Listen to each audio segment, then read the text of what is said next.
Over.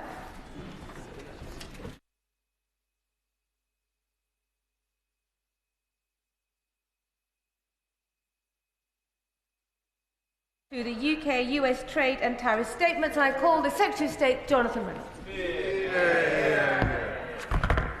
Madam Deputy Speaker, with your permission, I would like to make a statement on the United Kingdom's economic relationship with the United States.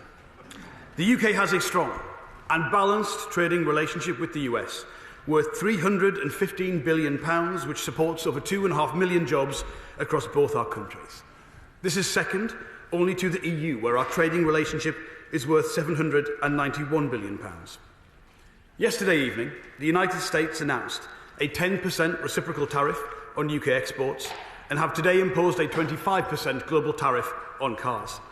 This follows the application of tariffs of 25% on US imports of steel, aluminium and derivative products that was announced on the 12th of March. No country was able to secure an exemption from these announcements, but the UK did receive the lowest reciprocal tariff rate globally. And though this vindicates the pragmatic approach this government has taken, we know that while these tariffs are still being levied, the job is far from done. We are, of course, disappointed by the increase in tariffs on the UK and on other countries around the world. The impact will be felt amongst all trading nations. But I would like to update the House on how the UK can navigate these turbulent times, acting in our national interest and for the benefit of all our industries. I would also like to take this opportunity to thank my American counterparts, Secretary of Commerce Howard Lutnick, US Trade Representative Jameson Greer, and Special Envoy Mark Burnett for their engagement over the last few months. While any imposition of tariffs is deeply regrettable, from the beginning they promised to make themselves available and have been true to their word, and I look forward to our continued engagement over the days ahead. As members will know, since the new US administration took office, my colleagues and I have been engaged in intensive discussions on an economic deal between the US and the UK. One that would not just avoid the imposition of significant tariffs, but that would deepen our economic relationship. On everything from defence, economic security, financial services, machinery, tech and regulation, there are clear synergies between the US and UK markets. And this is reflected in the fair and balanced trading relationship that already exists between our two countries. I can confirm to the House that those talks are ongoing and will remain so.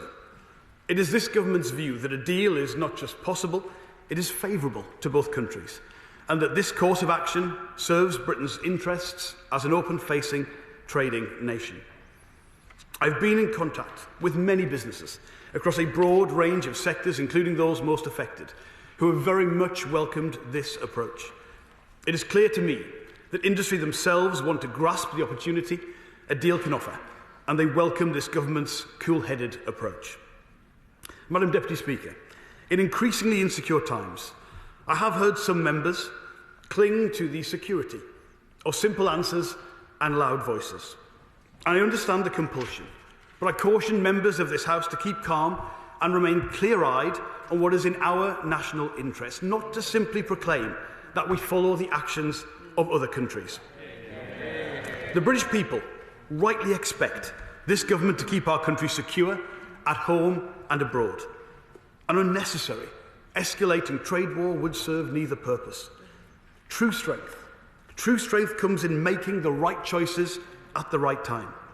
And thanks to the actions of our Prime Minister, who has restored Britain's place on the world stage, the UK is in a unique position to do a deal where we can and respond when we must.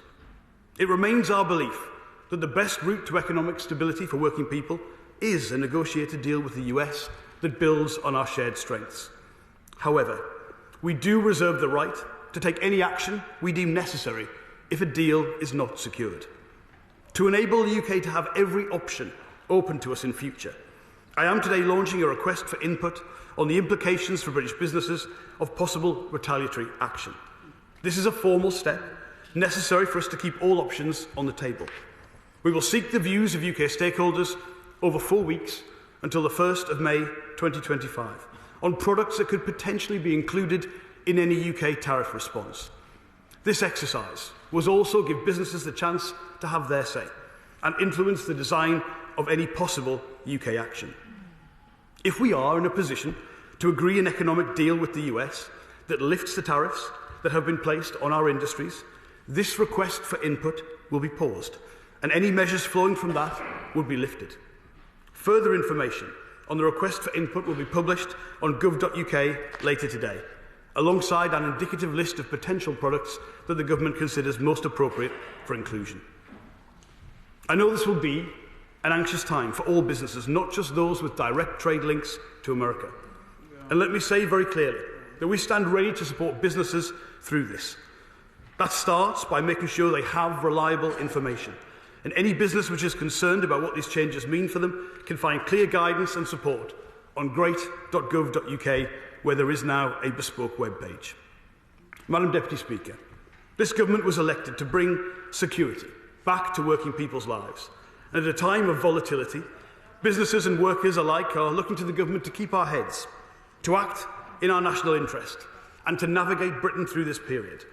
And while some urge escalation, I simply will not play politics with people's jobs. Yeah. This government will strive for a deal that supports our industries and the well-paid jobs that come with them, while preparing our trade defences and keeping all options on the table. It is the right approach to defend the UK's domestic industries from the direct and indirect impacts of US tariffs in a way which is both measured and proportionate, while respecting the rules-based international trading system. As the world continues to change around us, British workers and businesses can be assured of one constant, and that this is a government that will not be set off course in choppy waters. So the final part of our approach will be to turbo boost the work this government is doing to make our economy stronger and more secure, including our new industrial strategy. And we will strike trade deals with our partners and work closely with our allies for our shared prosperity. We have a clear destination to deliver that economic security for working people. We're progressing a deal that can do that. We're laying the foundations to move quickly, should it not. And we're ensuring British business have a clear voice in what happens next. And I commend this statement to the House. Yeah. For the Shadow Secretary of State, Andrew Griffith. Thank you, Madam Deputy Speaker, and I thank the Secretary of State for advance sight of his statement. Businesses, workers and their families woke up this morning with greater fear and more uncertainty about their future. Tariffs makes us all poorer by pushing up costs, suppressing demand and making the pound in our pocket buy less of the things that we need. It's free trade to which we owe our past prosperity, and free trade which has lifted billions out of poverty since the Second World War.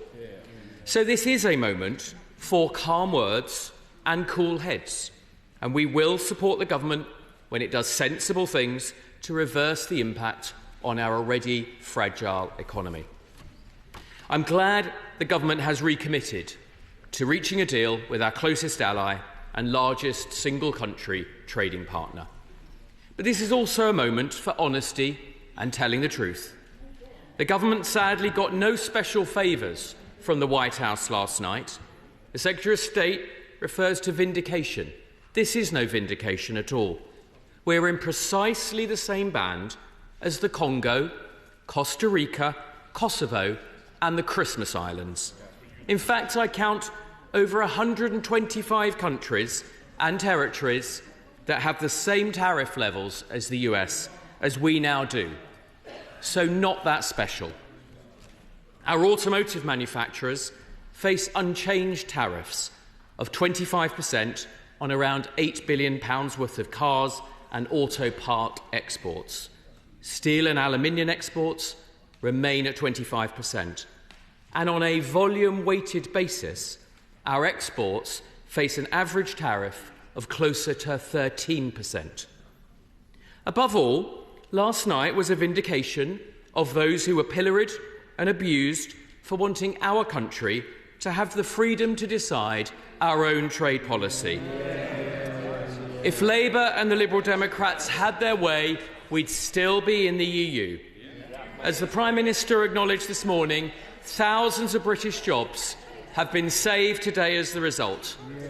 And I hope the Right Honourable Gentleman and his colleagues had the decency to regret the 48 times they voted to stay in Europe and to thank us for getting Brexit done. Madam Deputy Speaker, last week, the OBR warned that these tariffs could knock up to 1% off GDP. We're already in a per capita recession, and markets are falling this morning. It's businesses that create jobs and grow our economy. Yet at every turn, the government has piled on headwinds when they need our support. They've put a tax on jobs, more than doubled business rates for many, introduced the family business death tax, and are barrelling ahead with flawed recycling charges. No wonder business confidence remains at rock bottom. To help British exporters survive, they must urgently tackle our sky-high energy costs. A business in Birmingham, the West Midlands, faces energy costs 4 times their competitor in Birmingham, Alabama, in the US. That dwarfs the impact of tariffs and is no basis on which to compete. The Secretary of State himself is responsible for the Employment Rights Bill. It'll hit businesses so hard the OBR has not even begun to assess how much it will hurt the economy. So now is the time, today is the day. In the national interest, the Secretary of State must walk back to his department and instruct his officials, shelve the Employment Rights Bill today. Put ideology aside, put the unions on hold, and put the government on the side of British business. The cost of failure is too high. The burdens on business are too great. Time is too precious. He must act, and act fast. Madam Deputy Speaker, let me conclude with some questions to the Secretary of State on behalf of all of our constituents. Will he publish an urgent assessment of the impact of today's tariffs on the UK economy so markets can see whether the Chancellor's emergency budget sums still add up or she'll be back for more taxes? When will he give the car makers the clarity they need on the ZEV mandate? Will he undertake to keep Parliament informed and to publish the UK's broader objectives, not negotiating strategy, but the broader objectives in these trade negotiations with the US, precisely as the previous government did in March 2020? Will he assure us that any deal will back British farmers and food producers and uphold our high environmental protection and the animal welfare standards which we ourselves enhanced since leaving the EU and upheld in the agreements we reached? Will he now surge additional resources for exporters, reallocating resources across government to fund a new version of the UK trade show programme and enlarging the GREAT campaign? What consideration is the government giving to the special situation of Northern Ireland? Will he guarantee that all claims under the duty reimbursement scheme for Northern Ireland will be paid promptly and the government will commit additional resources when required? Can he reassure us that in the event the UK did see a major trade distortion in Northern Ireland, the government would be prepared, if necessary, to trigger Article 16 of the Windsor Framework? Will he reassure the House that any concessions to UK tech giants on the digital services tax won't simply shift the burden to the United Kingdom small businesses? Madam Deputy Speaker, on this side of the House, we are on the side of business and on the side of Britain. We understand the gravity of this situation. We will support the government where it acts in the national interests. I hope they will take this moment seriously, get back round the table with their US counterparts and involve the House in their deliberations. Secretary of State Jonathan Reynolds. Well, I thank the Shadow Minister for his statement and his tone in responding, and I recognise that his commitment to free trade and the case he has made for that, which I believe is one that we broadly share. He asks for honesty. I think that is always good in Parliament. He's a little bit flippant about the position that we find ourselves in today. He mentions a series of countries, Christmas Islands, Kosovo, who don't have the kind of complex trading relationships we have with the United States. I would just say to him, you can see in my tone and my presentation and my words today, there is disappointment from me that we are in this position. But I do look at the EU, which faces a tariff of 20%, Japan 24%, India 26%. I look at the 25% tariffs already in place, and Canada and Mexico. So yes, we're in a more favourable position compared to those key friends and allies, but we must go further, particularly in relation to the tariffs on automotive, which is a particular concern for me. He brings up Brexit again. I would say perhaps not the finest hour in terms of the state's preparation for large trade shocks in the Conservative Party, but let's pass that over. Of course, as the President of the Board of Trade, I am of the view that it's good that we can set our own trade policy. But I would just say to him, and I would mean this to all colleagues, isn't it time to try and unite the country about the future, rather than always harbour back to the past? Isn't that the way we will all find our way through that? And I just think, look, half the country voted one way, half the other way. Let's build that together, and please let's look to the future. That is the right way forward. I would also say, and this is a very important point, it is not a choice. It is a false choice to see this as being presented as between working with the US or the EU. We can do this in a way that is consistent with both, and we should all be committed to that. He asks about the implications for the United Kingdom. He broadly asked me to reverse a series of policy choices made in the last 14 years, and I'll go through all of those. I would say in relation to the spring statement, the Chancellor not only rebuilt the headroom caused by some of this global turbulence to a substantial degree higher than that which was bequeathed to her by the Conservative Party. I'd also say, on Conservative spending plans, there was no relief for business rates whatsoever in what we were left. That was a one-year relief rolled over that never had any longevity from the Conservative Party. And I haven't yet received any credible proposals from the party opposite to pay for their spending plans, but I'm always available to receive those in writing, Madam Deputy Speaker. He asks for reassurance. Of course, we're always happy to provide that on policy changes domestically. He knows we're more pragmatic in our approach on things like the ZEV mandate for the automotive sector than the Conservative Party was in office. He knows the Department of Transport leads on that policy, but the publication of our response to the consultation for potential changes will be published soon. I won't comment on the details of any negotiations with the US. I think colleagues would expect that, but our SPS system, our commitment to that for food standards and food safety in the UK was a manifesto commitment, and of course we will adhere to that on this side of the House. I think he also knows we are imminently preparing to publish our trade strategy, which covers a lot of the issues, particularly around support for exporters, that we want to proceed with.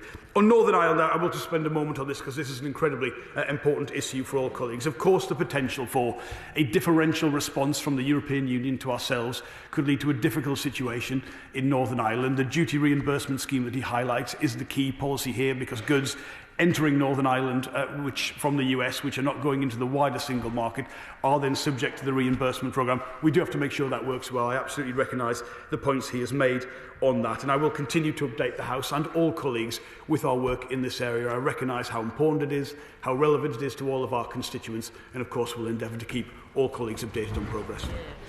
Annalise Dodds. Thank you, Madam Deputy Speaker. Workers at BMW Cowley are deeply concerned by recent news.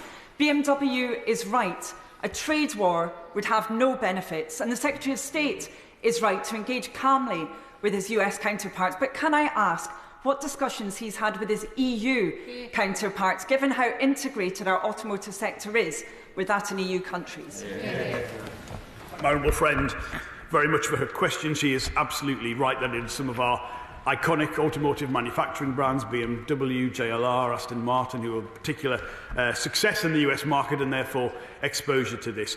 There is, within government, very close cooperation between the teams that are working on our EU reset and our trade negotiations in this area. So I can assure her of the alignment, of the continuity and consistency of policy in that area, as well as the changes to, for instance, like domestic policies like the ZEV mandate. She will know in the budget there was significant money for incentivising, for instance, the rollout of infrastructure for electric vehicles, £2 billion put aside for the wider joint collaboration and R&D initiatives with the automotive sector. So this remains a clear and consistent government priority, and again I'll keep her updated with the particular constituency interest that she has. Liberal Democrat spokesperson Daisy Cooper.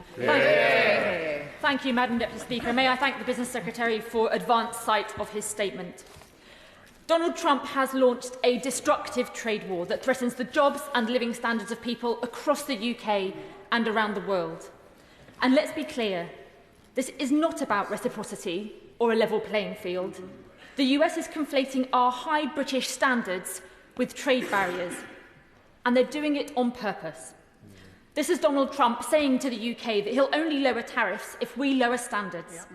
He's saying, sell out your NHS to US vulture firms or else. Sell out your farmers to US big business or else. And give up protections against online scammers and for children's safety to US tech barons or else. If the government gives in to Trump's threats, it will only encourage him to use the same bullying tactics again and again. It is simultaneously true that the way that the White House has made its crude calculation actually makes Britain's negotiation position a bit better than other countries, and we genuinely welcome that. That is a relief to us all. But, and I say this with regret, there is no sign that the government's lobbying has borne any fruit, given that we have been put on the same regime as a number of other countries, such as Honduras, Peru, Guatemala and others. This must be a wake-up call. We Liberal Democrats believe that we must end this trade war as quickly as possible, and that means standing firm with our allies against Trump's attempts to divide and rule. So will the government take urgent steps to bring our Commonwealth and European partners together in an economic coalition of the willing against Trump's tariffs? We welcome this 1 month of consultation with business. Will the government confirm it will look at energy costs and business rates reform as part of that 4-week consultation, especially with the car industry? And at the same time, will that 4-week consultation be run in parallel with talks with our allies to draw up the use of retaliatory tariffs in a coordinated way?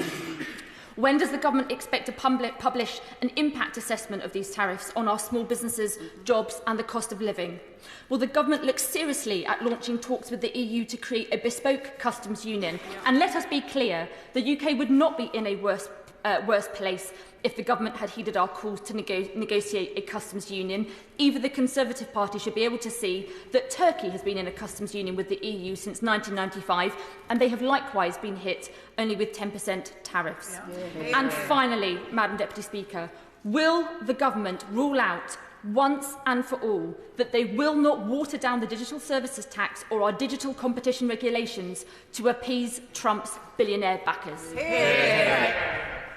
I'm grateful to the honourable member for her questions and her submission. I'm pleased to hear she feels we need to end any potential trade war. I'm pretty certain I heard her on the media last week demanding that we escalate that trade war, and I don't think that is in any of our interests or the route and direction that we need to go in.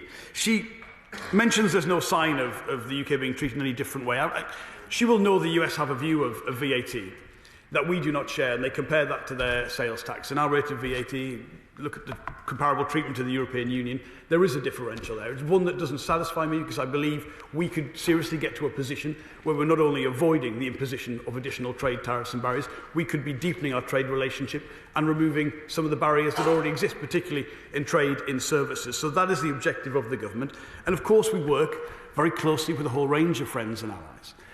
But when they go into any negotiation, they're representing their own national or customs union interest, and we do the same. I wouldn't expect any country to go into a negotiation trying to represent the UK. They will have their own interests, and what I do is simply the same for the United Kingdom. I've got to put our own interests first, and there is a different structure to our trading relationship between the US and the UK. The US, for instance, does not have a large deficit in traded goods that they have with the EU or with China. So it's a different level of conversation, and it allows us to put our own interests first. And that is all we are seeking to do with the government in our policy towards the US. She mentions a range of other issues which I identify. I think colleagues know I have very strong views on the very large increases in industrial energy costs which occurred after 2010, almost a 50% increase in real terms. And I do think they need to be addressed. The industrial strategy and other initiatives from government are the wider policy objectives and tools that we have around this. It's much more in terms of the consultation and the call for input what we have called for in relation to this, the formal steps that we need to do to take the impact from business themselves and their chance to put their views forward as part of it that I have announced today, which, as I say, would not be necessary if we can come to an agreement. I believe all members of the House would want to see us do that. I believe this relationship can be deepened. It doesn't come at a cost to other key trading relationships if we get it right, such as the one between ourselves and the European Union. So that is the objective of the government, and I welcome any support from all sides of the House in fulfilling that objective. Callum Anderson. Deputy Speaker, and I thank my right honourable friend for his statement. The dramatic shift in US trade policy yesterday marks an historic abdication from the principles of open commerce and global trade that has underpinned the economies of the Western world since the end of the Second World War. Tariffs bring no winners, only losers, in the form of higher costs for consumers and higher barriers to business and industry. Can the Secretary of State set out how this government is working with international institutions such as the World Trade Organization to prevent further escalation and position the UK as a leading champion for open markets? Well, I warmly welcome the question from my honourable friend. He is right to say this is a substantial change in US policy. I think it's important that even if we do not agree with some of the decisions and the thinking that underpins that we recognise where that comes from, and indeed this was part of the US presidential campaign. So we've been able to prepare the ground for these conversations. He asked a specific question about international cooperation. We are strongly involved with the WTO, and particularly supported the re-election of Dr. Ngozi as the Director General. It's important to remember that despite the problems the multilateral system faces, it is still the basis upon which the vast majority of trade around the world takes place, and will continue to play a very constructive role in relation to the WTO and any multilateral organisation which serves our own interests to do so as well. Barclay. What was missing from the Secretary of State's statement, and indeed his reply to both opposition front benches, is the government's estimate of the cost of these tariffs, particularly in the context of the Chancellor's fiscal headroom. Could he now update the House on that specifically? For his question, he will know as a former Treasury Minister the kind of work that goes on to make sure those assessments are made. The announcement was made late last night. We had the chance to respond yesterday evening and this morning to it. He will also appreciate that the impact on the UK is not just about the direct relationship between the US and the UK, but what happens in the wider global trading system. How other countries choose to react to the announcements in the US will be the determining factor for the impact upon the UK, and we will not know that at this stage. But I promise him I will keep the House updated, and him personally if he wishes, at any stage as to our work to assess what the impact will be on the UK. But also that I believe for all members of Parliament this should be a time for reassurance, for calm heads, for clear information to British business as to how we will navigate these difficult times. I think that is the correct message to be sending out from Parliament. Stella Creasy. Thank you, Madam Deputy Speaker. I suspect that the opposition front bench, if they're still trying to propagate the arguments of 2016, are a bit drunk on chlorinated chicken. We need to get real. Celebrating a tariff of 10% rather than 20% is like celebrating that when you got mugged, they only took your wallet and not your watch as well. That's why the British public deserve better. That's why I'm grateful that the Secretary of State is talking about our relationship with Europe, because who knows what President Trump will bring next week. We do 5 times more business with the European Union than we do with America. It is in our interest to have a close and stable trading relationship with Europe, but right now that is up for grabs too. So could the Secretary of State just set out for us what this now means for his negotiations on the European reset and the summit in May? I'm grateful to my honourable friend for her question. I would just be clear again, no one is celebrating the position we find ourselves in as a country this morning. No one is celebrating that. We recognise the differential that the UK finds itself in, but all of us, I believe all on all sides of the House, are disappointed by the announcements from the United States and are seeking to provide a way through that. I reiterate to her, I know she feels very strongly about this, this is not a choice between the US and the EU. It doesn't have to be. These are two key and long-term and important trading partners, and actually security and defence partners as well. The EU summit that she mentions next month is a key event. Our aspirations for an ambitious EU reset on a trade basis to rectify some of the flaws in the agreement agreed under the previous government remain. Our objectives there are clear, and they were all in the manifesto that we on this side of the House stood on and won the election. So that remains a key priority, and again I share with her the alignment between the EU reset and this negotiation is very strong within government. Thank you, Madam Deputy Speaker. The Business Secretary delayed and dithered for 5 months before meeting his US counterparts.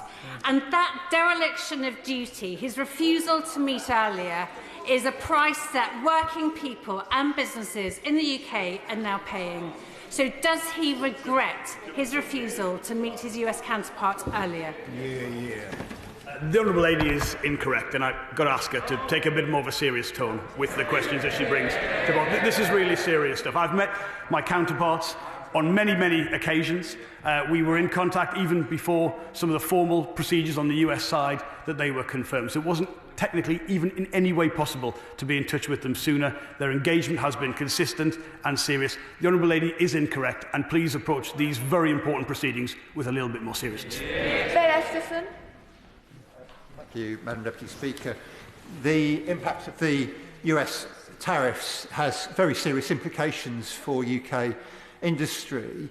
It's a reminder of the importance of the industrial strategy and of support from government, including for domestic steelmaking capability, something the party opposite, sadly, over 14 years, very badly neglected. So can my right honourable friend confirm that he is fully committed to the plan for steel and the importance of sovereign steelmaking capacity? Grateful to my honourable friend for his question and the work he and I did together over many years in opposition in this area. He knows the commitment of this government and this side of the House to the steel industry. It is, of all the issues of industrial neglect, we were bequeathed some of the harder issues to resolve. There is no doubt about that. Whether it is the future of British Steel at Scunthorpe and Teesside, or our aspirations under the steel strategy for new investments, new technology in terms of that sovereign capability. He knows the ambition on this side of the House is very strong. The issues are difficult, particularly difficult, I should say, this week, and I know all the workers at Scunthorpe are particularly concerned about that. But the commitment and the work of this government to the steel sector will go on. Alistair Carmichael. Thank you, Madam Deputy Speaker. Can the Minister offer us any guarantee that the Government will not enter into a trade deal with America that will allow for the importation and sale in this country of food products that are produced to a lower environmental and animal welfare standard than those that we demand of United Kingdom farmers? I'm grateful to the honourable member for his question. He knows I won't go into the detail of any negotiation, but as I said to the opposition front bench, he knows our commitment, our manifesto commitment to our SPS regime, and that is a very important commitment on this side of the House, affecting all of our trade negotiations, not just this one. Jenny Riddle-Carpenter. Thank you, Madam Deputy Speaker. May I start by welcoming the Secretary of State's statement this morning. The Port of Felixstowe is the UK's busiest container shipping port in the UK. Though we import more than we export, we are also the 9th largest exporter in the UK, and the USA market is important for our local and national trading market. Last night's news will likely have a significant impact on the global trading markets, and it's not an exaggeration to say it could potentially change the global trading consensus of the last 80 years. Just as President Trump is acting in what he believes is his national interest, can the Secretary of State reassure me and my constituents in Felixstowe and across my constituency of Suffolk Coastal that the Secretary of State and the Prime Minister will act firmly in our national interest and do whatever is necessary to protect British jobs, British trade and industry and British consumers? Well, she is right to talk about the significance of the decision and announcements last night, the historical scale of that, and particularly for her constituents and economic infrastructure so vital to the country, what that means to process the scale of some of those changes. But yes, I can assure her, whether it is myself as the Secretary of State, that the Prime Minister, all members of the Cabinet, and the decisions we've had to make at pace in order to get us to the position to put our own national interest forward in a way that's allowed us to progress some of these negotiations and keep open opportunities for the future. I can tell her we'll be doing that at all times. Thank you, Madam Deputy Speaker. For the carefully choreographed bonhomie in the Oval Office last November, the Prime Minister has failed to subsequently secure a US military backstop for his coalition, and now, despite Number 10 briefing out a narrative about productive discussions at the weekend, the Prime Minister admitted to business leaders earlier that clearly there will be an economic impact from the decisions the US has taken. On Times Radio this morning, the Business Secretary said he would roll up his sleeves to try to remove the impact on businesses entirely. That's a bold claim to make, given the circumstances. So the impact the Chancellor's budget is already having. What time frame does he envisage an economic deal with the US, and what is he doing until the 1st of May whilst waiting for the views of UK shareholders?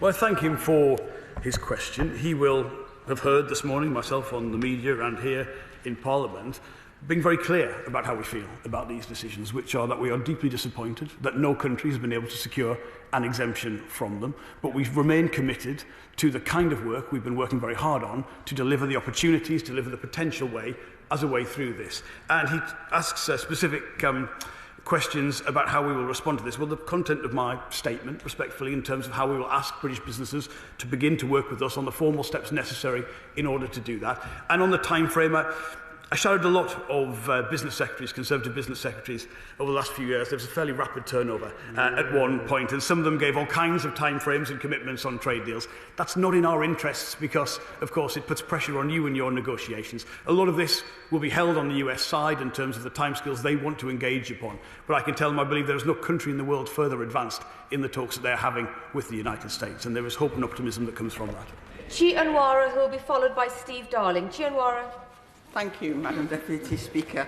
The US is our closest ally, the world's largest economy, as well as being the UK's greatest source of foreign direct investment. So I welcome my right honourable friend's calm and pragmatic approach, as well as his determination not to abandon British workers' rights in the face of these tariffs, as urged by the Conservatives, but rather to focus on the trade talks.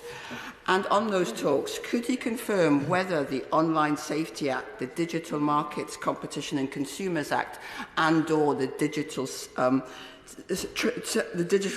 sales tax are part of those talks? And could you also say a little bit more about his counter-argument to the Trump administration's view that VAT and the DST represent tariffs rather than tax?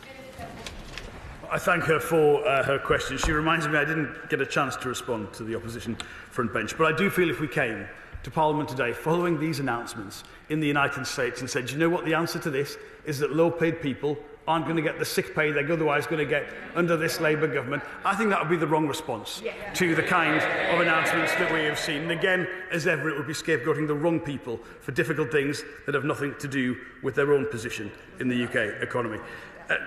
My honourable friend asks a number of questions very skillfully in terms of how many she leveraged into that question. Look, there are real differences of opinion between ourselves and the United States on something like VAT. We would say that it applies, and it does apply, to domestically produced goods as much as goods that come into the UK, and that is not trade distorting, and indeed the relationship, the balance of trade between the US and the UK is evidence of that. The argument from the US is slightly different.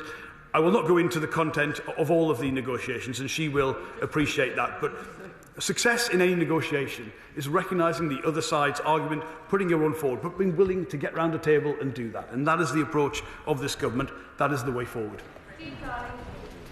Thank you, Madam Deputy Speaker. And we must stand up to this bully that is Trump and support British business. This morning, I reached out to a manufacturer in Torbay, Gooch and Housego, who manufacture high fibre optics that help facilitate international communications. They have interests in manufacturing in the US, the UK, Europe and Thailand. It is now an extremely complex world that they have to navigate, and other players in the high-tech sector. How does the Minister plan to help the high-tech sector navigate this challenging world we now live in? Well, I thank him for his question. I would say our job is to defend the UK national interest, and the kind of company that he has described in his constituency in Torbay, which sounds like a fantastic company, again, an example of why I want businesses based in the UK, because they can then access a whole range of markets from the best possible position. It is exactly the kind of company that will have, because of those complex supply chains, questions about what this means for them. And the decision to launch bespoke information on great.gov.uk today to coincide with this announcement is precisely our attempt to provide them with the assurance that they need. I'd also say a business like that can genuinely help us through this difficult period, because whatever colleagues, members think of the President and his agenda, it is based on returning a certain type of good quality manufacturing job to the United States. And actually, British firms and British business in many cases already provide those, and they will provide more if we find our way through these trade tensions and the imposition of tariffs, so they can work with us on the solution to these problems. I'm grateful to him for putting that company forward.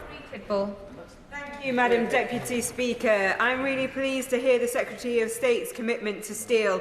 Stocksbridge Speciality Steels in my constituency is a strategically significant site with world-class unique capability for creating specialist parts, which will be essential in increasing our defence capacity and net zero infrastructure. Last week, I held a community listening event on the government's excellent steel strategy. The message was clear: let's ensure British-made steel is best. Does the Secretary of State agree with me that today's news further demonstrates why it is so important that this government is committed to a £2.5 billion plan for steel? I'm grateful to her and for her advocacy for steel as well, which I greatly appreciate. She puts the case extremely well, which is the kind of products that we're making in the UK in the steel sector, and which in the main where we export them to the US are niche, they're high value, they're in critical sectors like defence and the manufacturing supply chain. They're complementary to the US. It's a good case of why I believe there are no argument for the imposition of tariffs in this sector, because our steel sector is complementary to the US, whether that's in defence or the manufacturing supply chain. So that's the basis upon which I think we could find a way through this. And she's right to say the level of domestic support has increased considerably through the steel strategy and the £2.5 billion, £3 billion in total, including Port Talbot, that we put forward as this government. It's very, very important to us that we deal and support the foundation industries. The steel strategy is a clear example of that. The Steel constituency, Matt Vickers. Martin, thank you, Madam Deputy Speaker. Dealing with the erratic Trump administration must be something of a nightmare for negotiations, but the unexpected can always emerge from the White House. But the one certainty has been that tariffs were going to form a part of the Trump agenda, and it's somewhat surprising that the Minister is only today launching a consultation about the implications of retaliatory measures.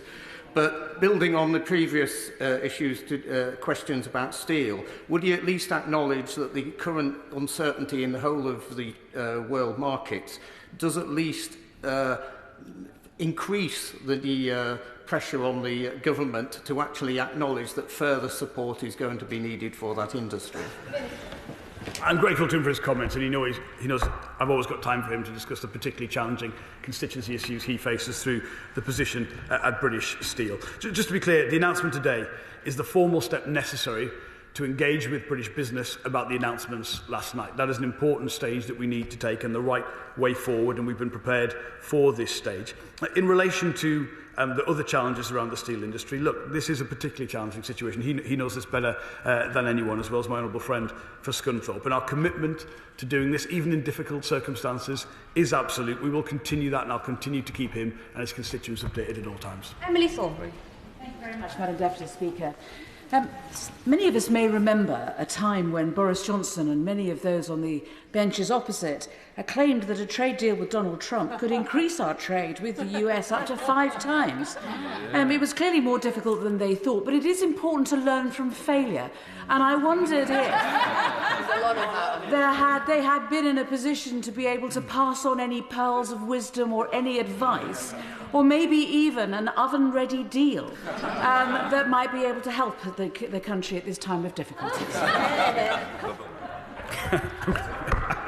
I'm grateful to my honourable friend. I would say I've been in touch with a lot of people who have been this country's business secretary, including some Conservative colleagues who remain in touch, and I find that at times to be a very useful, very worthwhile thing. I can't tell her I'm in touch with Boris Johnson on this or any other matter. I'd also say, in terms of the work of the previous government, that there wasn't anything substantive negotiated in terms of the trade talks that they'd had with the US. So this is a very different situation, but one where I do think, if we get it right, there are gains, as I say, not just to avoid what was announced last night and before that in relation to steel and aluminium and automotive tariffs, but actually to genuinely improve that trading relationship to mutual benefits on both sides. Desmond Swain.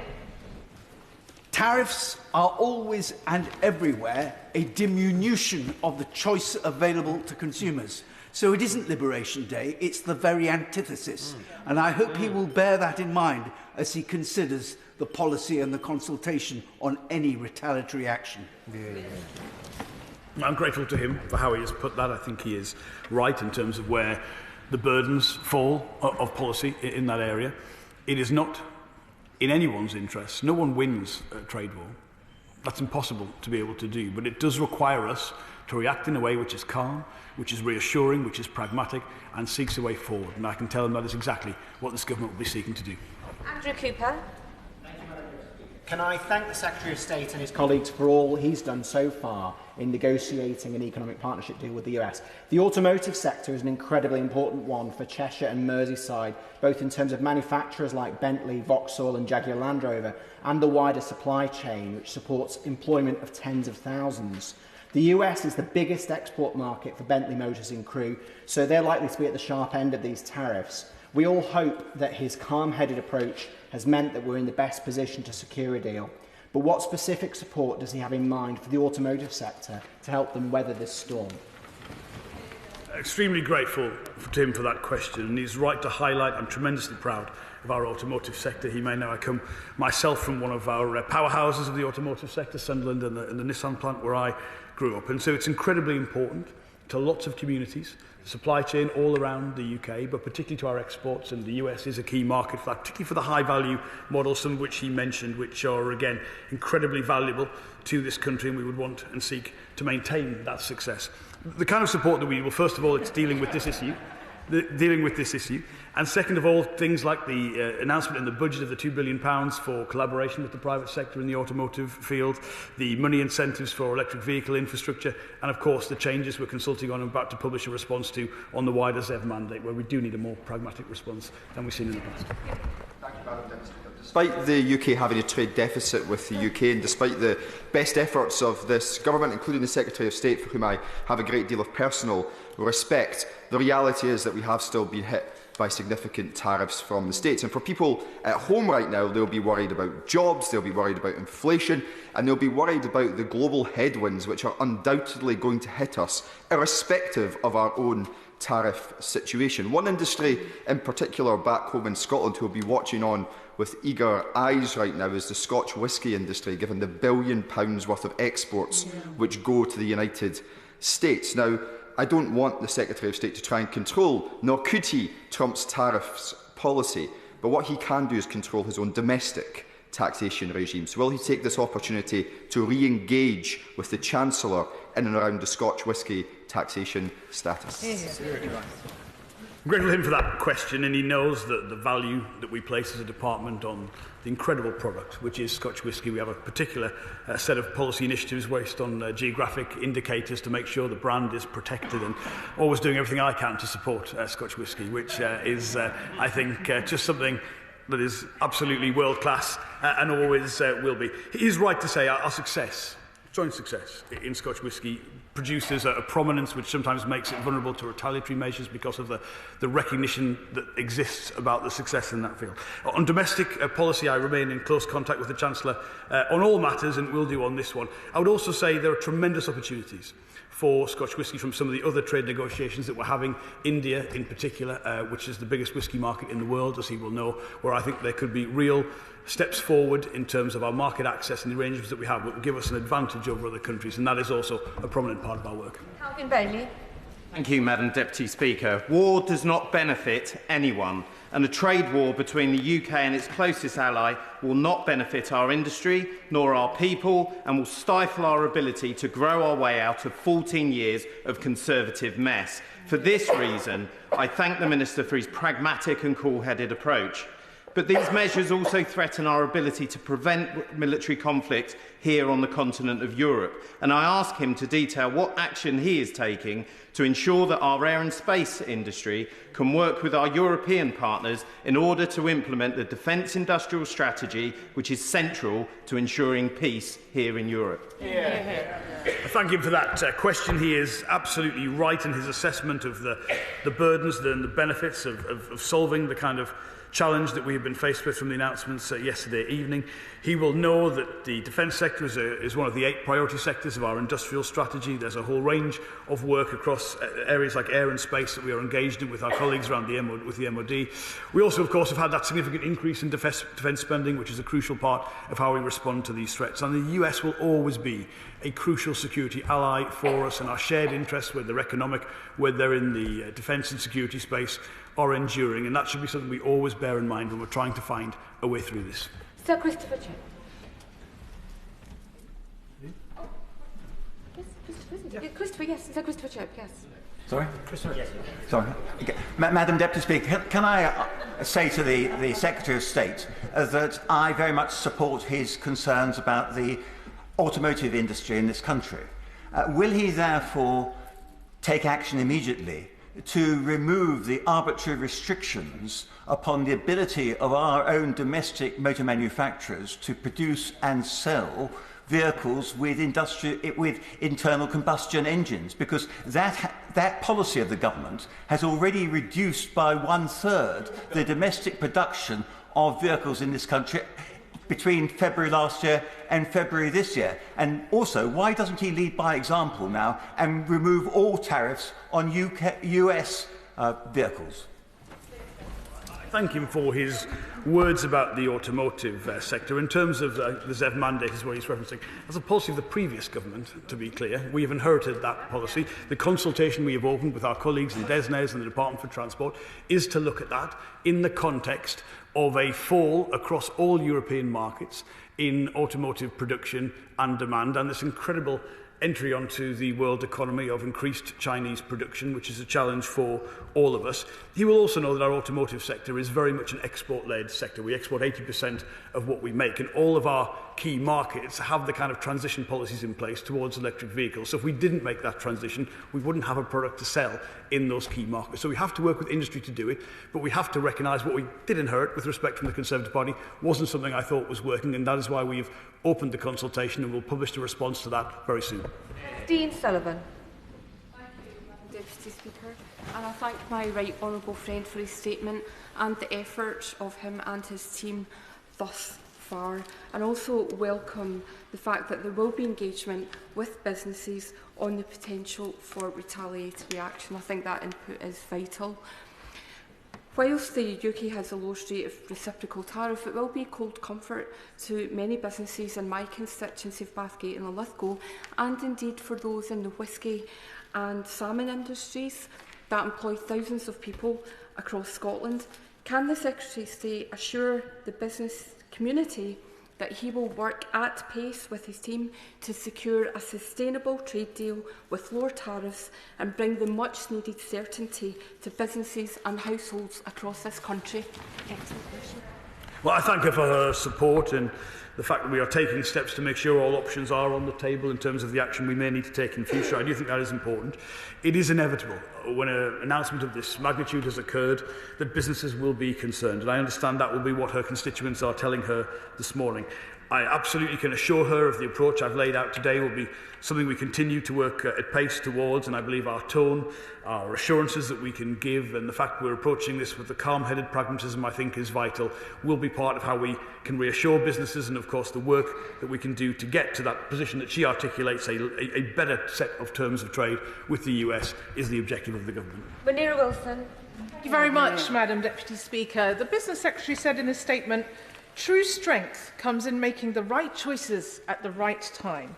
So could I ask him to assure parents, carers and young people up and down this country that he will show true strength with Donald Trump and his sidekick Elon Musk and make the right choice by refusing point blank to trade away our children's safety online in watering down in any way, shape or form the implementation of the Online Safety Act? I'd say to her, I do believe strength is making the right choices at the right time in our national interest. I can tell her the talks I've had with my US counterparts are not with respect to do with what she has articulated. They're to do with goods, they're to do with services, they're to do with the regulation of professional bodies and all the things we would associate with normal trade talks around that. I would also say the United States is not seeking to make our children unsafe.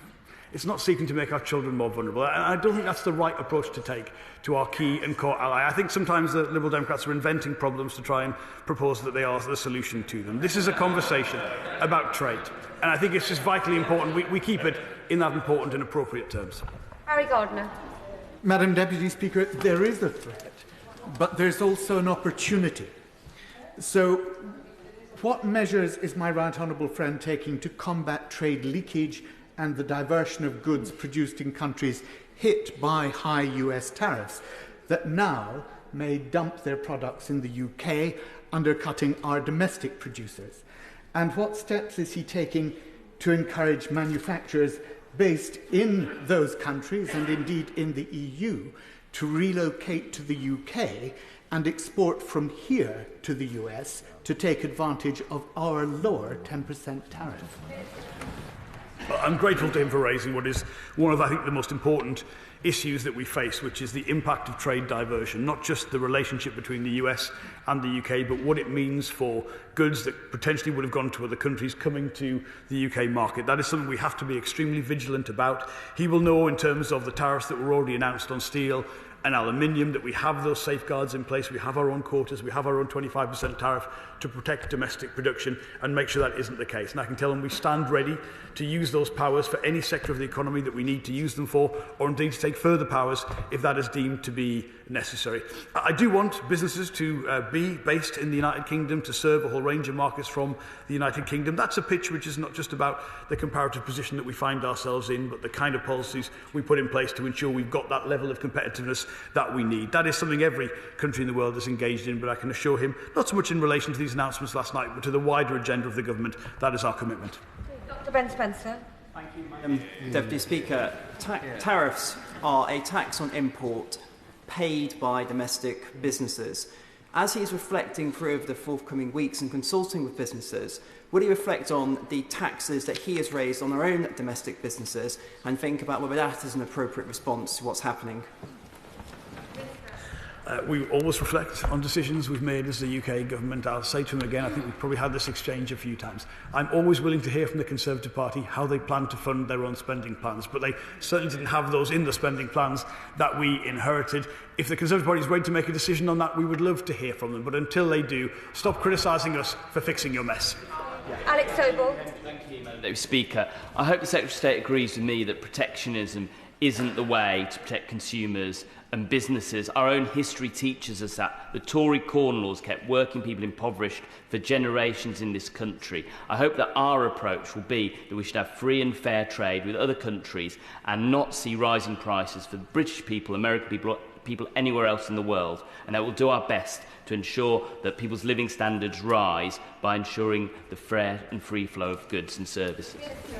Okay, well, we talked about not reliving the arguments of Brexit. The honourable friends brought up the Corn Laws, and I think about time we had that one again, I think, here. But he will know, actually, go back to those arguments in the past around imperial preference and the stance the Labour Party took. It was always for free trade, and that was because that makes, in particular, food and other goods and services cheaper for the people that we represent, and that's always been our history, that's always been our commitment. And I think what we are announcing today and how we are seeking a way through these difficult and disappointing sets of announcements is entirely consistent with our own history on the Labour Party and our commitment to internationalism.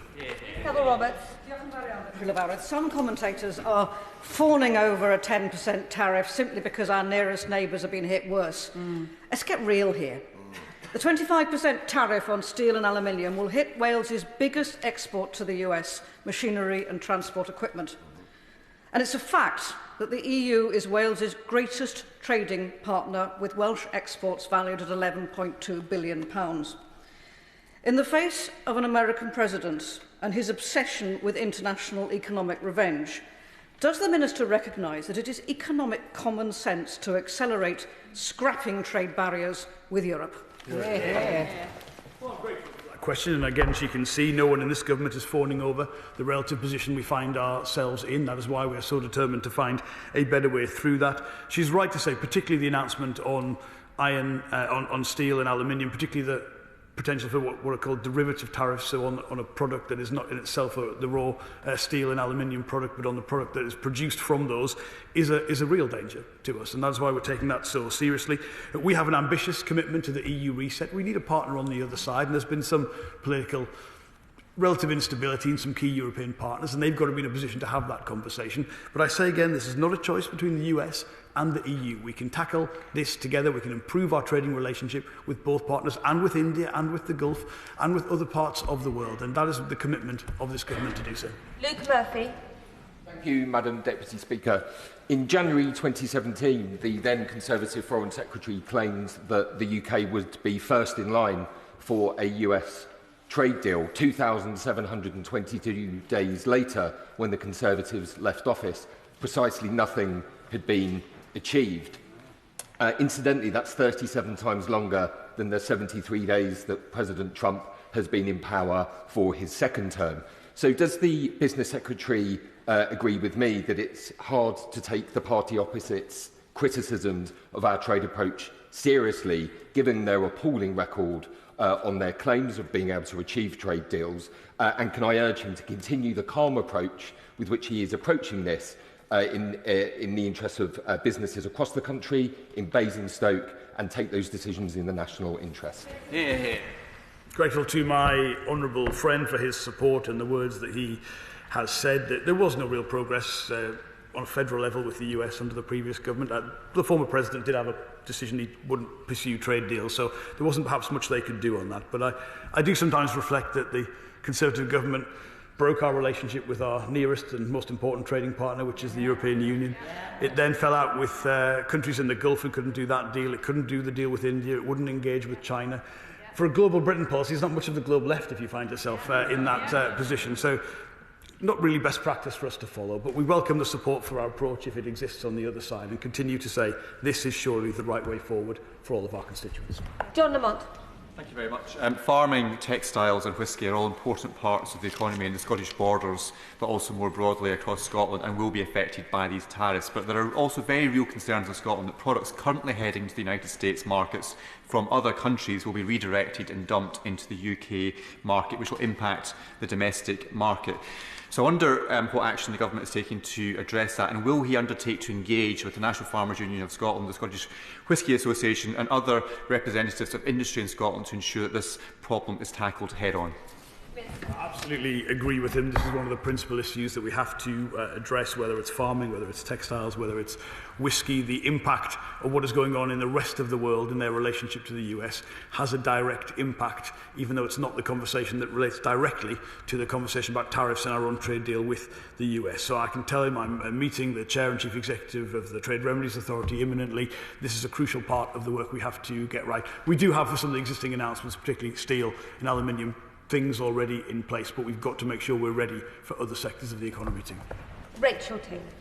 Thank you, Madam Deputy Speaker. Many of my constituents in North Warwickshire and Bedworth work at Jaguar Land Rover or in the motor manufacturing supply chain, and they are really concerned about 25% tariffs for exports to the US.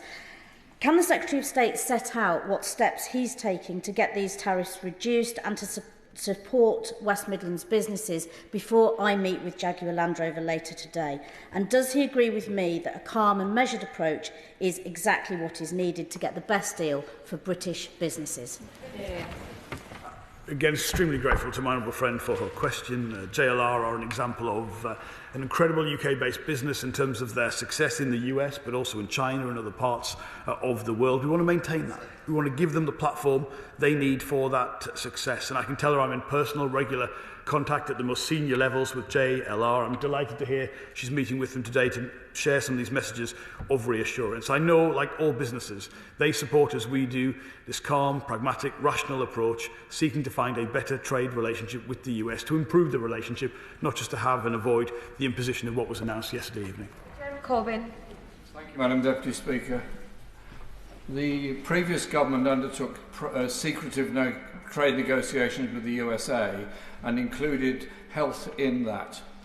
Could he assure the House that in any discussions of a bilateral nature with the USA, there will be no question of US private healthcare interests coming into Britain to undermine our National Health Service or indeed take over sections of our National Health Service? Grateful for that question. That he knows I don't comment on the detail of talks, but I can tell him there have been no discussions in relation to the NHS or anything that would concern him in that regard. This is about goods and services and how we recognise each other's standards, but there's nothing relating to the health sector that I've been able to talk about with US counterparts. I hope he finds that a reassurance. Chris Curtis. Thank you, Madam Deputy Speaker. The automotive industry is incredibly important for workers in Milton Keynes, with many headquarters based there, such as Volkswagen. I realise that these tariffs are going to be incredibly difficult for the automotive sector, and it's good to hear what he said about looking for a pragmatic approach to the Z mandate. Can he also let us know what else he's going to be doing in order to support the automotive industry here in the UK? Well, I thank him for his question and his support. He has some tremendous businesses based in his area. It's great having him here as a champion for them, particularly around the automotive sector. Look, it is about the regulatory environment, which we have discussed. It's about the funding that we make available for co-investment with the private sector, which is always a priority. £2 billion allocated for that in the budget. We've got to accelerate and improve our electric vehicle charging infrastructure. I think it's £300 million in the budget in relation to that. And look, the pressures on automotive across Europe are very, very fierce. I think that is widely recognised. Changes in consumer demand, much more competition from China coming in to the market around that. So we've got to make sure that we are serious about making sure the UK is the place to be a producer of automotive vehicles. My personal commitment to that is very, very strong, and I thank him for his question. Eastwood. Thank you, Madam Deputy Speaker. I thank the Minister, Secretary of State for his response so far and his statement on Northern Ireland. I trust that he will be continuing to engage with my colleagues in the Northern Ireland Executive in the days ahead. However, I have some real concerns that you have not been able to allay my fears around the inclusion or the possible inclusion of online safety within any possible USD. Will the Secretary of State be able to reassure me and the Molly Rose Foundation that no more young lives will be sacrificed in order to try and get a deal with the US? Yeah. Well, I thank you for a question in reference to Northern Ireland. As I said, I updated the First Minister and Deputy First Minister yesterday. It is a particular situation that we need to remain very much aligned of and to, and making sure the system is working as it should, difficult as that will be. She knows I'm not going into the specific negotiations of any part of a deal, but I seriously say to any colleague, I believe their concerns are misplaced if they think this is what a negotiation is about. It's about goods and services and regulation, and that is what we're focused on delivering. Sally Jameson. Thank you, Madam Deputy Speaker. The Prime Minister has rightly said that this Labour government will always work in the national interest. So can the Secretary of State assure the House that it is in our national interest to protect the copyright of our creative industries and the £126 billion of economic power they bring to Great Britain? Grateful for that question. The creative industries are not just a wonderful cultural asset to the UK, they're a tremendous economic asset as well. I don't necessarily agree with some of the commentary we see in places in the media that posits a sort of tension between being a creative powerhouse and the tech sector. I think there's a way through that, and that's what certainly my work in government is seeking to achieve. But I think we all recognise that the economic impact on the UK of our creative sector, the cultural soft power that comes from that, and the huge asset that it represents. That's always first and foremost in our thoughts. Dr. Neil Shastri-Hurst. Thank you very much, Madam Deputy Speaker. And it is estimated that 25,000 jobs directly linked to the automotive sector are at risk due to the reduced exports to the United States. That is a deep concern to many of my constituents who work at either JLR in Solihull or Aston Martin in Gaydon. With that in mind, can the Secretary of State set out what specific steps he's taking to protect those jobs and whether it will involve reforming the regulatory environment in which they operate in? I've seen I think it references the IPPR report with that figure in, and of course, because the automotive sector is such a jewel in our crown, we were all aware of what would happen if we were not able to find a way through that. So our work to find that deal, to remove this threat of tariffs, is precisely in order to deliver that. I actually met with Aston Martin yesterday as an example of the work we're trying to do. He asks a specific question about that regulatory environment that we inherited. I can't preempt the publication of the consultation, but it has just finished. But I think he's aware of comments I've made publicly about the recognition of changing that to reflect different circumstances. He won't have to wait very long for the outcome to be published of that, and I can tell him myself, the Secretary of State for Transport, the Energy Secretary, Net Zero Secretary, are all aligned on making sure we get this regulatory environment correct for the future. Liam Conlon. Thank you, Madam Deputy Speaker. Can I thank the Secretary of State and his colleagues for the practical and pragmatic approach they have taken to put us in the best possible position with the US. Does he agree with me that, as well as the US, political and economic cooperation with our European friends and neighbours is also essential and in our best interests? It absolutely is, and as I say, there's no tension between those two things. It's a false choice if people try and present it in that way, and I'm particularly looking forward to some of the progress I hope we'll make in our relationship with the European Union. It's not looking to the past, it's looking to the future, and of course it's in both of our interests to do so. Lisa Hart. Thank you very very much, Madam Deputy Speaker. The US is clearly seeking concessions from the UK, and it has been widely speculated that the UK government is considering a reduction in the digital services tax as a way of placating Trump and his ally Elon Musk. My honourable friend, the member for St Albans, asked the Secretary of State, but I didn't quite catch an answer in his response. So will the Secretary of State commit today not to cut the digital services tax, as it's the way the tech giants pay their fair share here in the UK? Yeah. Well, she's heard me say repeatedly that I'm not going to go into the specific negotiations, but making sure any tech company, not just a US tech company, any tech company pays a fair rate of taxation in the UK for the economic activity that they have in the UK is something all parts of the British government are committed to, and she doesn't need to be worried about that. I would just say, look, there's always going to be, in any discussion, a lot of issues that need to be dealt with. And in the main, those are trade issues. And I understand there's all kinds of speculation. Speculation isn't always correct. And I would just ask all colleagues to bear that in mind. Understand we can't publicly, in negotiation like this, share every single aspect of it. But if she's worried about US companies or any tech companies paying the right rate of tax in the UK, I can tell that's something we're deeply committed to. Josh Dean. Oh. Oh my goodness. Well, Thank you, Madam Deputy Speaker. Does the Secretary of State agree that now is the time for unity across the chamber in the national interest? And in contrast to the politicking we had earlier from the Conservative Shadow Minister, will he commit that this Labour government will always put country first, party second? Absolutely, country first, and I would hope all members of the House could get behind the approach that we are taking. It is genuinely in the national interest. It is the way forward. It is the way to deliver what all of our constituents want in these troubling times, a much better path towards the future. Andrew Snowden. Thank you very much, Madam Deputy Speaker. And I appreciate the tone of concern that the Secretary of State has come here with today. I'm particularly concerned what this means for the UK defence industry. In particular, those companies such as BAE Systems in Fylde and across Lancashire that manufacture component parts for US-UK defence programmes such as the F-35. So as the Secretary of State, two things. Firstly, what conversations has he had with the Ministry of Defence to work with their counterparts in the US to address this from a national security perspective for both the US and UK? And also, can he give assurance that the order of fighter jets, 25 fighter jets that the RAF needs to place will not be used as a bargaining chip in any trade deal, and that British-built Typhoon jets will be used for the RAF?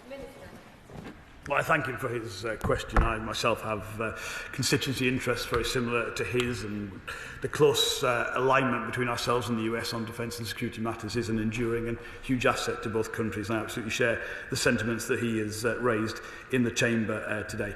He asked about whether we can engage US counterparts in this conversation about a more constructive way forward. Yes, that is always part of our thinking. Actually, our trade bodies in the UK have excellent US links in the main, and they engage in similar activity around that. He raised a specific point. I've no detail I can give him, but I've no knowledge of anything like that being used as a bargaining chip. But if I need to give him additional information, I'm happy to write to him to provide that. Peter Swallow. Thank you, Madam Deputy Speaker. Bracknell is home to the UK and European headquarters of many US companies, as well as many UK businesses who do business in America. Can the Secretary of State assure businesses in Bracknell that it's the position of this government that barriers to trade are bad for growth on both sides of the Atlantic, and that he's working hard with a cool head to secure a trade deal? Well, I thank him for that question. He's right, Bracknell is got some tremendous businesses, I think Honeywell and Dell and 3M, so he will have some particular constituency interests that he is seeking to promote and to defend. I would say the approach that we have mapped out, that I have mapped out in the chamber today, is not just one that I've had tremendous support from UK businesses on, but actually from US businesses as well, particularly ones with a relationship, an economic relationship to the UK. And I think what people are seeking right now is some evidence that countries around the world are trying to deal with this difficult situation in the right way, in their own national interest, but in a way that gives us an opportunity to actually strengthen rather than weaken these important trading relationships. Ellie Chance. Thank you, Madam Deputy Speaker. It's clear that the UK needs to show some backbone in standing up to the US President's bully boy tactics on trade. Now, the Secretary of State says that he's keen to negotiate a deal, but at what cost? What is he putting on the table? Can he assure the House today that in seeking a carve-out from President Trump's tariffs, he's not prepared to offer President Trump and his big tech billionaire buddies an opportunity to carve up the NHS, our environmental and food standards, or our sovereign right to make our own decisions on taxing digital giants? Yes. She will have heard the answers I've given to some of the questions that she raised and the unequivocal assurances I've been able to provide. She talks about backbone and strength. You know, strength and wisdom are not opposing values. Backbone comes from putting your own national interest first and negotiating on a basis that is in the interest of all of our constituents, not banding around rhetoric and escalating the situation. That, respectfully, is not the right way forward. The right way forward is to engage our national interest and to make sure we're delivering and have the chance to find the right way through this. Thank you, Madam Deputy Speaker, and let me thank the Secretary of State and his team for the enormous amounts of hard work they've been putting in on this issue. And it feels apt to mention that I represent the town of Kirkcaldy, the birthplace of Adam Smith, who I'm sure would have had something to say about last night's events. I know my right honourable friend is keenly aware of the importance of the US market for Scottish exports, including but not limited to salmon and whisky, which I know he is very fond of. And I wonder what further reassurance he could offer to Scotland's leading export industries about the impact of these developments on trade with the US. Well, I'm tremendously grateful for her support and for her question. I think Adam Smith's probably the best historical reference we've had in the debate so far today in this statement. Look, she knows I've always aspired for my department to be one of the most pro-Scottish UK ministries because of the interests that we are there to defend and to promote. She will also know it's actually Tartan Week this week in the US. The Secretary of State for Scotland is in the US right now. I love the way, I really admire the way he has turned the Scottish Office into such an economically focused department, working with Scottish businesses, working very closely with me, and that's, I think, a tremendous initiative and one that we'll continue to promote. Blake Stevenson. Thank you, Madam Deputy Speaker. Trump's tariffs will make everyone poorer, and they're extremely disappointing. And isn't it noteworthy that members from Reform haven't bothered to turn up to share in our disappointment? Our automotive sector is already announcing closures and layoffs, including in Stellantis in Luton, which has provided great jobs for my constituents for many, many years. In his review of the regulatory environment in response to these tariffs, will the Secretary of State ensure that it will be easier, not harder, to create jobs in the UK in the future?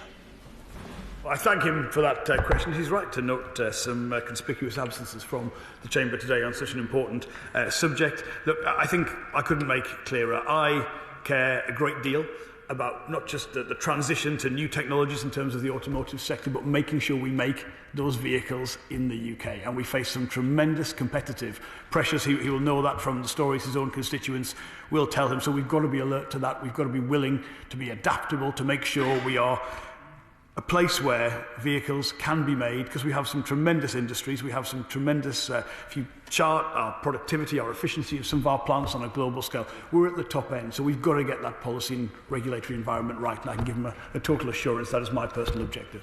Laura Baxter. Deputy Speaker. I thank my right honourable friend for his statement and all the work that he has done so far in negotiating an economic partnership with the United States. I know he will appreciate that the lower levy applied to the UK will be of cold comfort to my constituents in Paisley and Renfrewshire South, who will see their bills rise. Can he assure me that he will resist calls for knee-jerk reaction to this?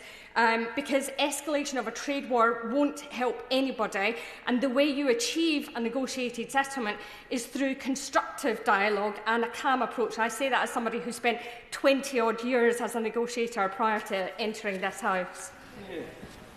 I've seen my honourable friend negotiate firsthand, and she's a formidable negotiator. I might see if she's available, actually, for some of the work we've got to do. But she's absolutely right to say this is about delivering for our constituents, they will be concerned. They've got to be when something of this magnitude has been announced. And no one in government, or I think on any part of the chamber today, is relaxed about the relatively better position we find ourselves in, because it's still something we've got to find a way through. We do need to keep all options on the table. That is behind some of the announcements I've made in this statement today. But the approach that she is advocating and promoting is my approach, and I thank her for her support. Shannon. Deputy Speaker, can I first of all thank the Secretary of State. Watching on TV this morning, calm, collected and carefully chosen words, I have to say.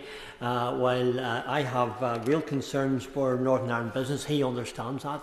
The Honourable Member understands that.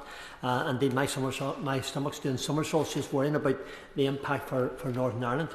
My party leader's point of PMQ still stands. Northern Ireland remains exposed to potential EU retaliation, and local businesses must not become collateral damage.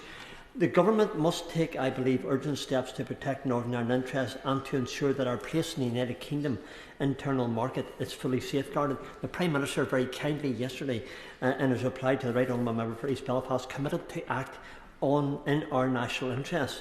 So can the Secretary of State today, just for the record, in this House, on this statement, outline what steps will be taken to do just that? Thank you so much. I thank him for his question and for his kind words. It has been quite a week so far, with still some time to go. But particularly in relation to Northern Ireland, I do think this is an issue not just for Northern Ireland members, but for all members of the House. We've got to be alert to the particular situation that would occur in the occurrence of a different retaliatory stance from ourselves and the EU. And that is something, that's why I briefed the First Minister and Deputy First Minister and my counterpart yesterday.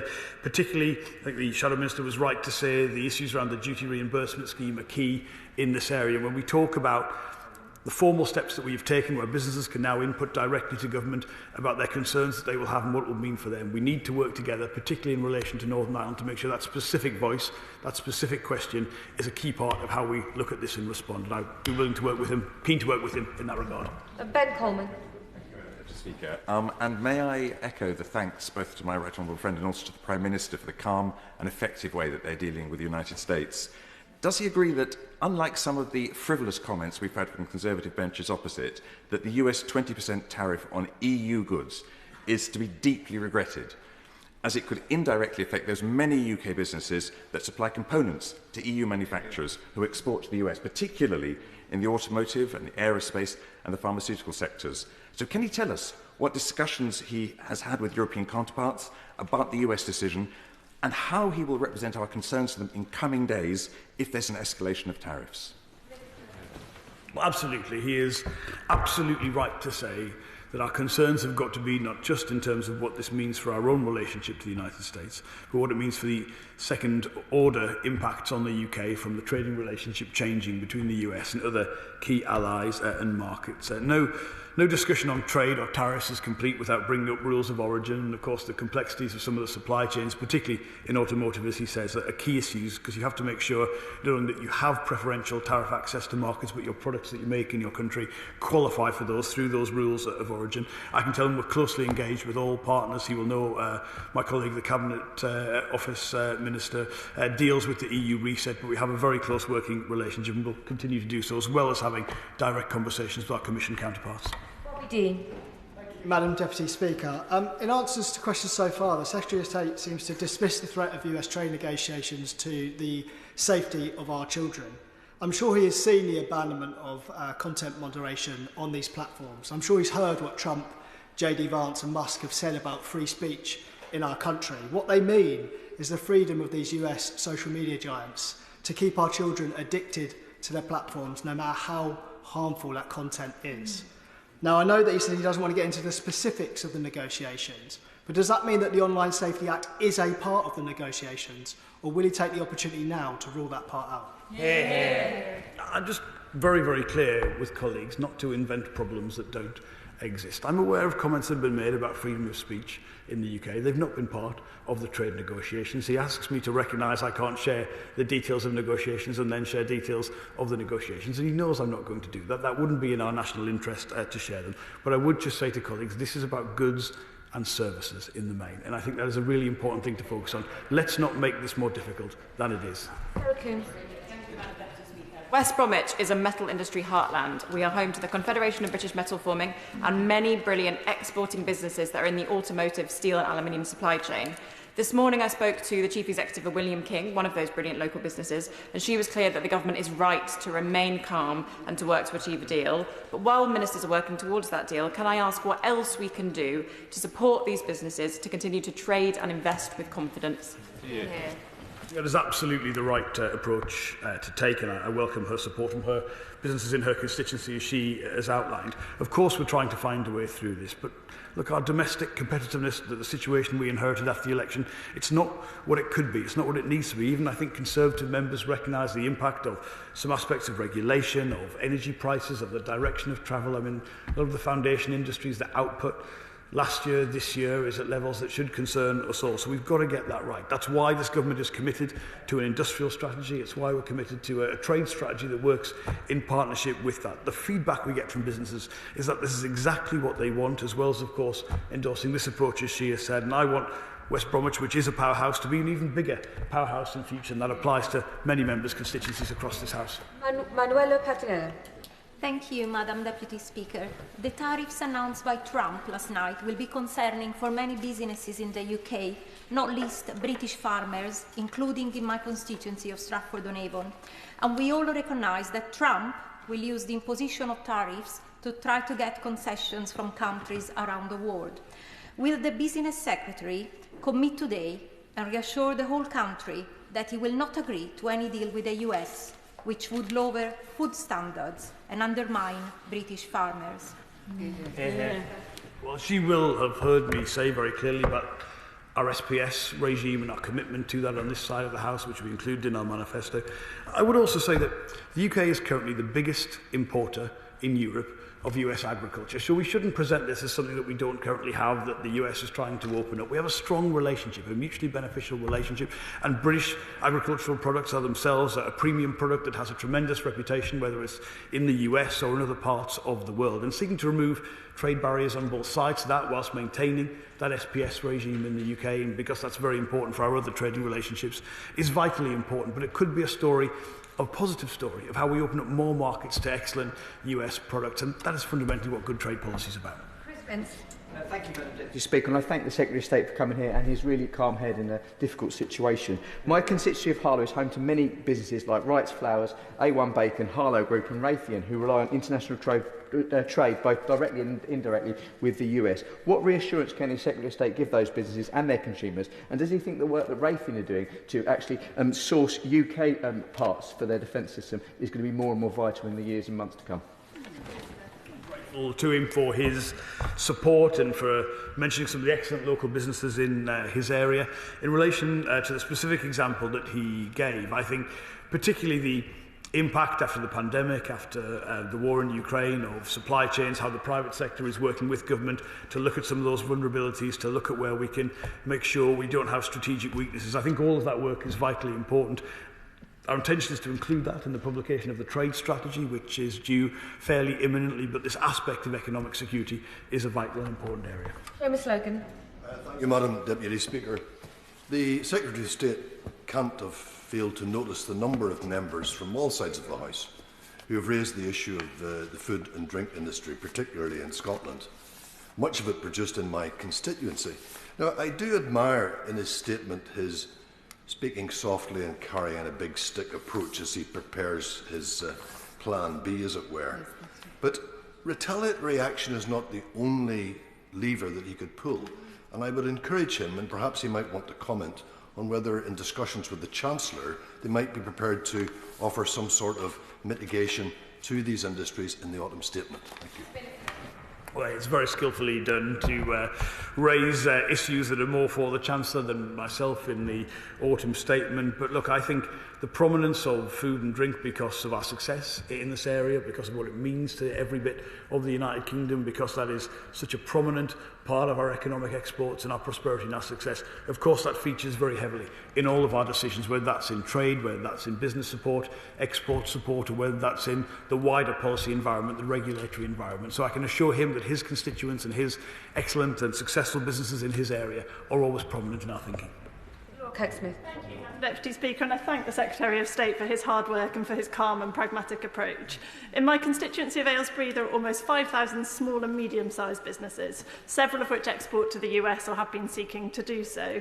Can the Secretary of State set out what he's doing to protect our SMEs in his ongoing negotiations with the Trump administration? And look, fundamentally, what I want to see is greater market access to the US for small and medium-sized businesses in every part of the UK. There are particular things that we could tackle as part of that, the regulatory system in the United States, the federal-state dichotomy, particularly for services, exports, and all of that, I think, is the prize on offer if we get this right. There's also a big part of trade policy, which is not just free trade agreements, even though they tend to get the most prominence, but how we come to agreement in terms of e-commerce, how we look at some functions of online marketplaces and transactions. All of that is a sort of very practical difference that you can make through good trade policy to small and medium-sized businesses, and that's going to be, again, a premium and important part of the trade policy we're about to publish. Thank you, Madam Deputy Speaker. The pharmaceutical sector appears to have temporarily avoided tariffs for now, but that may well change. However, medical devices and diagnostics do not appear to have that same exemption. The UK is home to many medtech and diagnostic companies, and these tariffs will have an impact on them both here and abroad, and may well push up prices. So I wonder what conversations the Secretary of State is having with colleagues in DHSE about ensuring access to medtech and diagnostics in the face of increasing prices. Thankful for his question. He may be aware of the Biopharma conference that was held in the UK yesterday with the top CEOs of many of the leading companies in this area, that was attended by myself, the Prime Minister, the Secretary of State for Health and the Secretary of State for Science and Innovation. So he's right to say, I think we will perhaps potentially see further announcements in this area. There are particular US issues that come to the differential in drug pricing, for instance, which has always been a fairly prominent part of trade negotiations. But the integration and the shared aspirations between people in government like myself or the Health Secretary, where there is an absolute recognition of our need to be more forward-leaning, to use more innovation, to look at how we provide that and relative allocation of resources in our existing health system. That is something that we take very seriously, that we're looking at very much. There's a lot to do. It's a difficult situation, but we need more of the success that he's outlined. Douglas McAllister. Thank you, Madam Deputy Speaker, and I thank the Secretary of State for his urgent statement. The announcement of a 10% tariff on all products exported from the UK to the United States means that the Scots whisky industry, for the second time in just 5 years, could once again be impacted by tariffs in the industry's largest global market. This will be concerning news across communities where Scotch whisky is a major employer, including my constituency of West Dunbartonshire. Scotch whisky is a quarter of all Scottish exports to the US, but it's not one-way traffic. For instance, the Scotch whisky industry imports up to $300 million of ex-bourbon casks every year, just for one example. Can I urge the Secretary of State to work with the US administration and ensure a mutually beneficial resolution can be agreed as soon as possible to support the Scotch whisky industry? Well, I'm incredibly grateful to him for his questions and his accurate insight into some of the codependencies and relationships that exist between Scotch whisky and other key international sectors of the food and drink economy. I can tell him, if he ever wants to come and see me in my office in the Old Admiralty in the Secretary of State's office, I keep a bottle of Lagavulin in there. Excellent choice, I think we can all agree on. You'd be welcome yourself, Madam Deputy Speaker, at any time to come for that conversation. We've got to keep the numbers down, but perhaps we'll look at that if we come through with a deal. But it is an absolute premium, but of course the Shadow Minister will be very, very welcome to come in. What an excellent meeting we've just set up there accidentally. But the kind of point that he makes, that because often in some markets there's an equivalence made between, for instance, say the tariff on bourbon from the US and Scotch whisky, and the comparison that is made, and those are often seen as competing products. But there is an interdependency there as well. It's a really important, a fascinating point. The sherry barrels issue as well. I can also say to him that we are in regular contact with the Scotch Whisky Association. They're tremendously supportive as a resource to us, very closely engaged with government. So again, these issues, which are so important to his constituency, are always considered and prominent at the highest levels of government. Scott Arthur.